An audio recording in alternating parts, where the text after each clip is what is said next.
Continuamos en Conexión B, análisis, entrevista, vámonos con más. Mario Herrera Telles, abogado especialista en defensa legal y materia de impuestos, presenta Asesoría Fiscal. Adelante, Mario, buenas tardes.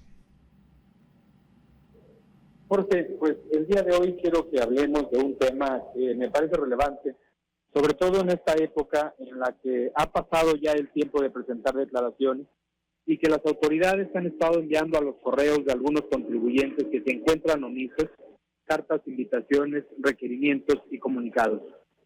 Y es que este es el primer paso, digamos, para que la autoridad imponga sanciones a un contribuyente.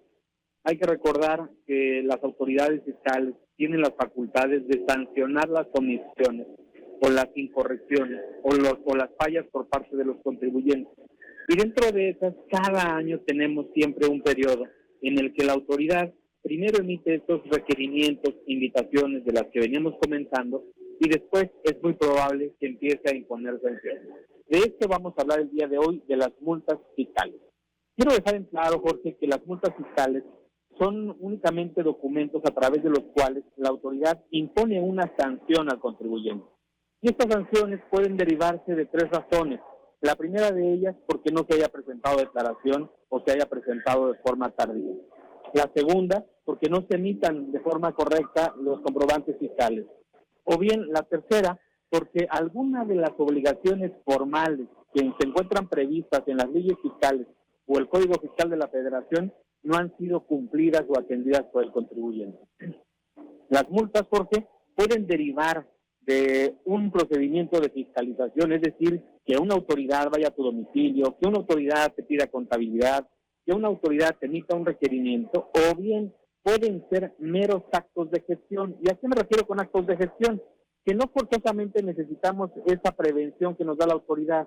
No vamos a tener un acto primario, no vamos a tener un requerimiento, no vamos a tener una invitación y puede directamente llegar la multa. Hasta hace aproximadamente unos 4 años, Jorge, siempre que la autoridad iba a imponer la multa, emitía un requerimiento. Y entonces cuando llegaba el requerimiento al contribuyente, él ya sabía o sospechaba que posiblemente le iba a llegar una sanción. Al día de hoy puedo comentarte que ya las autoridades fiscales emiten este tipo de sanciones, estas multas, sin necesidad de que previamente le avisen nada al contribuyente. Y esto de repente puede poner en riesgo la economía del contribuyente porque no tiene previsto el pago de una multa. Multas que pueden ir desde los 14,000 pesos e incluso llegar a sanciones millonarias, dependiendo la infracción en la cual se cometa. Y entonces, aquí vale la pena decir una cosa, Jorge. La mejor opción para un contribuyente es cumplir debidamente sus obligaciones para evitar sanciones. Sin embargo, lo cierto también es que me han tocado muchos casos en los cuales el contribuyente no cae en ninguna conducta que sea sancionable, es decir, no actualiza ninguna infracción y aún así la autoridad le impone una sanción. Esto quiere decir que a veces también las autoridades cometen errores. Esto quiere decir que a veces los sistemas reflejan omisiones que no son reales, o bien que la autoridad llega tarde, que el contribuyente presenta su declaración, envía su cumplimiento de obligaciones de forma espontánea. Y la ley establece que siempre y cuando una obligación se cumpla antes de que la autoridad se dé cuenta, antes de que la autoridad emita un requerimiento o antes de que la autoridad sancione, eso se llama cumplimiento espontáneo y no vale o no puede la autoridad imponer una sanción.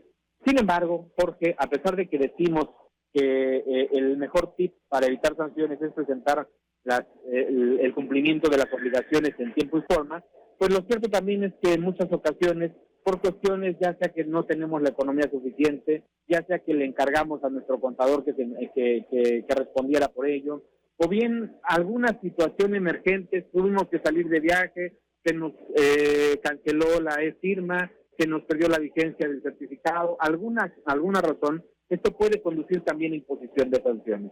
Y entonces, si la prevención no nos funcionó, si no pudimos anticipar la comisión de infracción, Jorge, es bueno también decirles a nuestros amigos que ante estas multas fiscales existen medios de defensa. Es decir, las autoridades fiscales para imponer una sanción deben cumplir ciertas formalidades. Y si estas formalidades no son cumplidas, esa multa puede eliminarse. esa multa puede quedar sin efecto. Y entonces el contribuyente tiene la posibilidad, uno, de presentar una solicitud de aclaración y de cancelación de multa o requerimiento.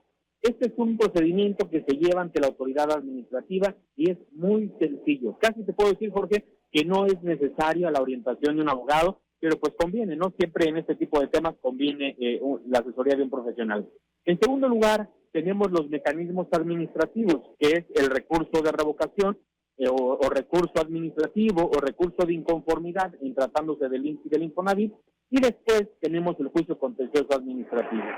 Si a un contribuyente le imponen una sanción, lo cual le va a llegar ya sea a su buzón tributario o mediante una notificación personal, es necesario que el contribuyente sepa que existen mecanismos para poder cuestionar la legalidad y que se hayan cumplido las formas que establece la ley para que las autoridades sancionen. La autoridad te tiene que justificar por qué te está sancionando y además te tiene que demostrar que efectivamente la ley considera que esa conducta, que esa omisión, en los términos en que sucedió, se encuentra prevista por la ley y que establece una sanción. Si esto lo hace mala autoridad, esa multa puede declararse nula o bien ilegal. Pues Jorge, reitero que el mejor tip que podemos dar el día de hoy es que el cumplimiento de las obligaciones sea ordinario. Y si no puede ser en tiempo, pues que lo hagamos de manera espontánea, es decir, lo más pronto posible y previo a que la autoridad nos sancione. Pero el segundo mejor tip es que si la autoridad nos sanciona, pues que tengamos a la mano los servicios de un profesional, porque en muchas ocasiones creemos que este tipo de cosas también son parte de las tareas de un contador. Y lo cierto es que los actos administrativos de las autoridades ya son chamba de los abogados, estimado Jorge. Así es, Mario, y en ese sentido también platicar contigo en torno a esto, cómo poder determinar o saber cuándo compete netamente a un contador que siga llegando o que siga llevando este tipo de procedimientos fiscales y cómo saber que pues ya le rebasta al contador y ya hay que entrarle con un abogado especialista en materia fiscal. ¿Cuál es esa línea de diferencia, Mario? Claro, Jorge, te lo agradezco. ¿Por qué? Porque fíjate que esta duda yo creo que la tenemos muchos empresarios.